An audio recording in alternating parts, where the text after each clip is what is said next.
আমাদের সামনে এখন উপস্থিত আছেন সারা বাংলার আলোড়ন সৃষ্টিকারী বক্তা, উদীয়মান তরুণ আলোচক মাওলানা হাফিজুর রহমান রফিকি সাহেব হাফিজাহুল্লাহ। আমি এখন হজরতকে প্রশ্ন করব কোরবানি সম্পর্কে, যে কোরবানির ক্ষেত্রে যেই পশু আমরা ক্রয় করি, এই পশুর মধ্যে যে আমরা ভাগ নির্ধারণ করি, এই ভাগের মধ্যে শরীকের মধ্যে আকিকার অংশ দেওয়া যাবে কি না, এটা আমরা হুজুরকে প্রশ্ন করব, হুজুর জবাব দেবেন ইনশাআল্লাহ। আলহামদুলিল্লাহ, খুব চমৎকার প্রশ্ন করেছেন হজরতুল আল্লাম হজরত মাওলানা শাফায়েত হোসেন আশরাফি সাহেব দামাত বরকাতুহু। তিনি প্রশ্ন করেছেন কুরবানির পশুতে আকিকার কোনো অংশ নেওয়া যাবে কিনা।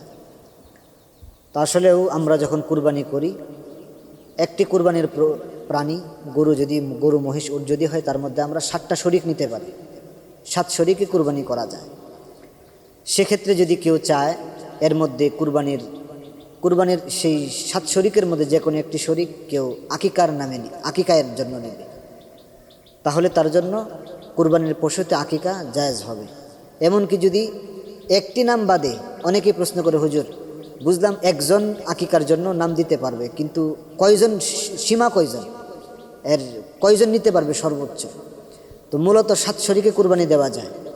এক শরীক বাদে যদি বাকি 6টা নামও আকিকার মধ্যে দিয়ে দিতে চায়, সেটাও পারা যাবে। যেমন একজন কুরবানি করবে আর বাকি 6 জন আকিকার জন্য দিবে, সেটাও সেভাবে অংশ নেওয়া যাবে। তো কাজেই কুরবানির পশুতে আমরা আকিকার অংশ নিতে পারবো, এমন একটা নাম বাদে বাকি 6টা নামে আমরা আকিকার ক্ষেত্রে নিতে পারবো, এতে কোনো সমস্যা নেই।